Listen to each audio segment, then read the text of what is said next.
Aspiring Black Leader in partnership with 4W. We decided to host this line of events. It's called the Young Creatives in Business. This is the first one that we're doing together. We're great hopes for it and amazing plans for it going forward in the future. And thank you so much for attending the first official one. The reason why I wanted to be started was because we felt that we needed to create a platform where young creatives can come together and converse, engage, and network. And what sets us aside from any other networking platform is that we push and we promote purposeful networking. So you see, when I tell people about purposeful networking, they don't really understand the core of what I'm trying to say or what I'm trying to communicate. What we try to do is that by the end of an event, we try to make sure that people are walking out already arranging meetings, partnerships are formed.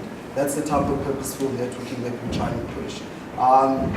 As lovely as that sounds, end of the day, it's really up to you. The ball is in your court.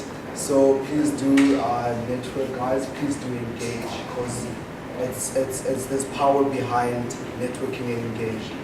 Hello guys! Welcome to... I love this venue. Yeah, it's cool. It's I like very the light. I like the light. It's very beautiful for the first time. For the first time, say new guys. Post it again. Wangitatala, Wangibekala, Anyway, Steve. Welcome to Ndaba Zabantu. Yeah. Our YouTube channel, this is our third episode, guys. And from the love that we've been receiving from you, we definitely appreciate it. And we're going to make sure we are being consistent all the time. We're trying. No, we really are trying. And yeah. But right now, we want to speak all things about aspiring black leaders. Aspiring black leaders yeah. in a white capital monopoly country, especially a province that is so backwards when it comes to empowering black creativity. Yeah, Cape Town. A province that is all about deemed nemali, that's it. Cape Town should not be known as a holiday destination. Come on, bro. Have you been a Kailija? Have you been Walanga? Have you been a Nyanga? Do you see the conditions that black people live under? So we want to see Cape Town, we want to see black people living in Cape Town, making it like any other black people in the world. Have you actually seen Cape Town film sets? It's intense. Like you hardly find any black person working behind the scenes in Cape Town. And it's funny because most movies and international series, everything is actually shot in Cape Town. But you hardly see black Cape Town creatives behind the scenes. Definitely. And we attended an event that is called Aspiring Black Leaders. That is all about aspiring black individuals, young individuals around Cape Town, around South Africa, to come meet, exchange valuable ideas and how to maintain those ideas and make sure one day we are successful. So we came to this event, we had the vibe, guys. Sabangena, classy. It's all about interviewer. Anyway, guys, check it out. So as you guys know, the topic at hand today is monetizing your craft, monetizing your art. We felt that it was an area that I think a lot of conversations, a lot of platforms don't really conversate about. And as you know, in the creative industry, it's really important to know those elements that are included in this whole topic. So from your points of views, I mean, we do understand you guys are coming from different disciplines, different industries, and we felt that that was very powerful. Getting those type of views from different angles, we felt that that is what every creative in business should have or should have knowledge of. So first sort of question that we have around this topic is sort of what were your guys' challenges in terms of the journey of monetizing your art, you know, sort of putting it into a package and making it a business. What were your challenges around that? Well, basically, getting into a 9 to 5, it was hard for me because I have my own, like, I had this analogy because I worked 9 months into this industry and I felt like it felt like I gave birth, like, to something, because I had my own baby and now I'm busy looking after someone else's business, helping it grow, using my creative property or intellect to help this business grow. And I felt that working in a 9 to 5, I'd be so busy working, putting my creative inputs into this one business and neglecting my own. And I found that you just need to secure your time, find your passion in between. So I'd work a 9 to 5 and go back home and work on my own projects and see that my own baby grows at the same time that I'm helping this business grow. Because, you know, working for, like, I feel like working for someone else. You taking from it and you giving also at the same time. So you have to, I don't know, a lot of the times I had to find that I need to separate my time and make sure I know what I'm doing is the best for me, because I went into this trying to help my business grow at the end of the day. Yeah. And then, I mean, we understand with the industry that you're in, the tech industry, it's very innovative, it's changing, it's fast. There's so many concepts and ideas that people have. But even in such a space, sometimes it's really hard, like packaging it, you know. What were your challenges around sort of tackling that obstacle of packaging your concepts and actually creating products? I think, you know, the mindset that transcends most industries is that it's important to work on your foundation. You know, when you're starting off, you need to work with the right people, you need to have the right knowledge, you need to know exactly what you're working on. So I think I can just give you my story and then you kind of pick out what is important there. So it's important you know, for example, how you learn, how you work, and a lot of entrepreneurs kind of, especially black entrepreneurs, they kind of ignore the current situation they're in their businesses and the responsibilities they have at home. And they try to have this theory that if I just start a business, things will work out and, you know, my responsibility at home will be sorted out. So one of the things that happened was that when we started off, we were working on a data analytics platform for high schools in Swaziland. And the thing is, we're all working 9 to 5s. And which means that we're only working in the evening. But we built this business where we actually have to interact with high schools on a daily basis during the day, but we're only available in the evening.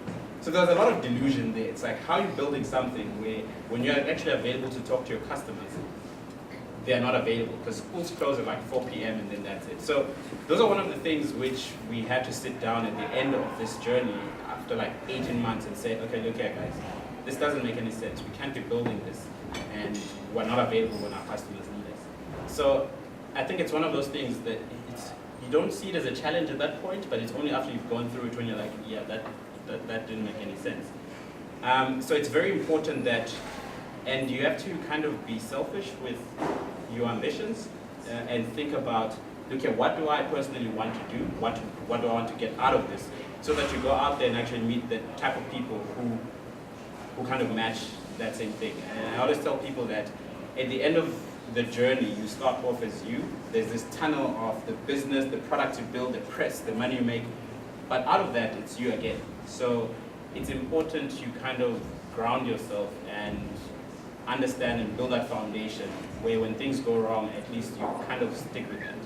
So I can't say it's a challenge when it's happening. You only realize it when things, way after. But the big challenge was after that journey was how to figure out not to make the same mistake going forward. So, and that's when we actually had to sit down with my business partners. We're like 4 of us, and we had to discuss this and be open and say, okay, I won't be able to actually do this because I'm busy throughout the day, and we had to break apart, and it's nothing personal. And that's the thing of being true to yourself, is that you have these conversations and you'll know what to do going forward. So that was the biggest challenge, to actually make those adjustments, which meant parting ways with people who are your friends, but it just doesn't fit the moment.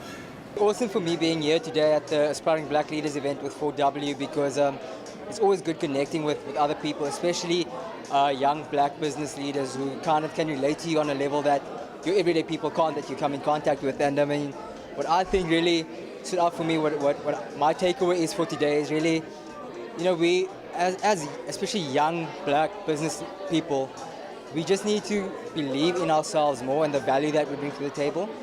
I think a lot of the times, and I might be speaking under correction, but this is my perspective or the perception I get is we often feel like we are trespassers in this corporate world.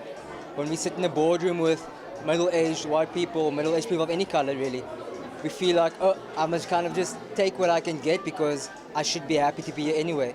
And I feel like we should be more, confident in the value that we bring. And that means make sure that you're delivering excellence to your clients, because then you can look someone in the eye and say, look, this is the value that I'm bringing, and this is what I'm expecting in return for that, for the value. You know? I think if we can get to that point and also change our mindset from I'm doing business to get my piece to I'm really the same as any other business person in terms of value, right? Well, in terms of attaching value to art, I generally don't believe in the commodification of art. So my engagement with money is very much that it's a means to an end. So I'm probably more concerned with creating content than making money. So oftentimes I don't do the work of kind of reaching out to make money. I've probably only written for money like 3 times, and all those times those people have reached out to me and they offered to pay. I think also the reason that I haven't branched into that is that I find that sometimes it kind of compromises the integrity of the work that you're doing because you're following a template. And I think there's an element of truth that kind of goes missing in that work because, first of all, you're being paid, which means it's a business and there's an audience. So what is being brought forth is a curated image. And yeah, so I very much, if I really need the money, and the only time I would charge is if I'm busy and I don't have the time for it. Okay, that is how I can get value from it. But yeah, I mean, I know we have to capitalist, but I find that like involving money usually compromises a lot of the work. Negotiating power is a problem in small businesses. You don't know what you have until you get there with somebody that's giving you the attention. But you're going to sign the contract anyway because you need the money and you want your platform or your brand or whatever it is you're doing to take off. So where does that leave you? You need lawyers. We do need lawyers and we do need guidance through it. And I think that if you have the ability to sort of understand the terms of your agreement, great. Try and do it on your own. You know you're going to minimize the costs. But if you don't, then there will be fundamental problems. And the problems always arise in the different shareholders that come in. So, classic example. There's 4 of us, we're in the business. We realize we've got something great. It's a tech company, we're in the industry, and we're making moves. Somebody else on the board spots us down here, and they want the same thing. They're saying, look, we know you guys have limited, maybe not understanding, but the resources that you have are very limited. We're going to give you 300,000 rand. Yes, you're extending the line of credit. We want to support your shareholding. Man, there's so many problems with that whole arrangement when you don't know what a shareholders agreement is. If you don't know what the Companies Act is about. So you sign agreements and you realize you sort of, now there's this dichotomy between powers and they have overriding power in things that they want. And you're sitting back and you're realizing your business is taking turns and you don't know why. So I'm saying the challenges that I see with young entrepreneurs is really when you start engaging with the market, when external shareholders come in, or perhaps, you know, the business is taking strain and it's a partnership, for instance, and now, you know, maybe the partnership incurs some debts. I'm a millionaire and you're an even bigger millionaire. Meanwhile, back at the ranch, I'm in debt. It just looks like I'm a millionaire. The bank comes running to us as a partnership. Your assets are fine, but the thing about partnerships is that there's joint and several liability. So it doesn't matter who has the money they're going to get from the partnership. I've got nothing. They're going to come to you and they're going to clean out your estate because of our debts. So then you will see problems come up. So challenges come down the line. At the inception, it's always great, but it comes down the line because of legal problems, because of the misunderstanding of what business vehicle you're using to, like we say, monetize your craft. Yeah, that's what I see more often than not. What I'd like to propose is that you take advantage of this extraordinary opportunity that's been created by 4W and all of the panelists here, is to think about value in radically different ways, not in terms of unsustainable traditional business that is going to die anyway. Don't say business is business and you are under 100 years old. Come on, right? I'm an instrumentalist, a violinist, a classical opera singer, and you know, I play not to get like too technical or stuff. I play on an instrument of 40 grand. My bow was 5,000. Strings on the most cheapest strings cost you 2 grand. Where does this money come from? If someone asks me to go to a wedding and you say, you know what, my rate per hour is 1,000 rand, they're like, poof, So am I gonna, I'm like, no. I know what my value is. I studied for so long to disperse such a lot of money into this craft just for you to come and say, sorry, I can't afford you. If you can't afford me, that's a good thing, though, because I'm not here for you. Thank you.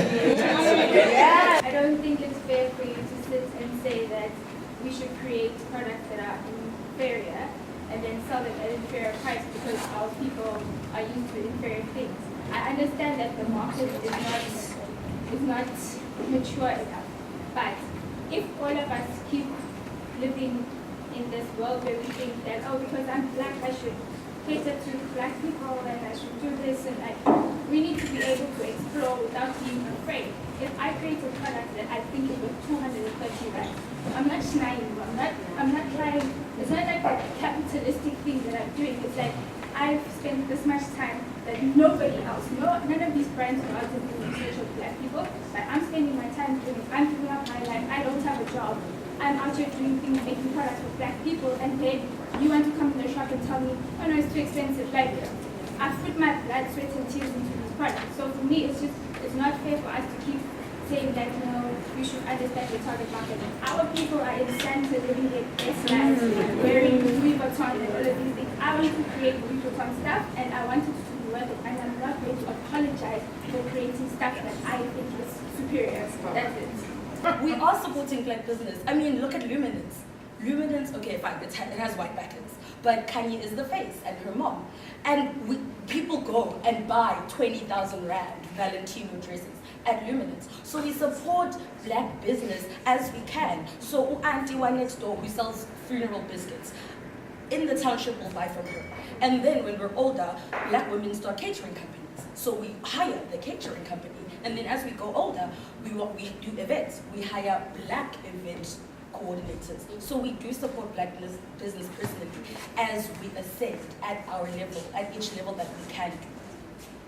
If you are making something and you're gonna charge the same amount of money for it as a white vendor, must also be not acknowledge the fact that those prices are meant to exclude certain number of people by virtue of the fact that black people don't have that money. Basically, Aspiring Black Leaders is a platform, it's a Cape Town-based platform that aims to foster the growth of successful black entrepreneurs through various programs such as workshops and, as you can see, networking events. We hope that the platform becomes a space where creatives can collaborate, particularly in Cape Town. It's different from Johannesburg because Johannesburg, there are vastly many black creatives. So you're not looking into a shallow pool, And in Cape Town, there actually are not that many of us black people, period. And then now you need to look for a particular kind of black person, and this is a creative. And I think there's a lot of ways that we can leverage off of each other's creativity, each other's work. There are mistakes that some of us might have made that others don't necessarily need to make. And we hope that these events become an engine for just participating and collaborating, growing together, particularly in Cape Town because of the environment that we're in.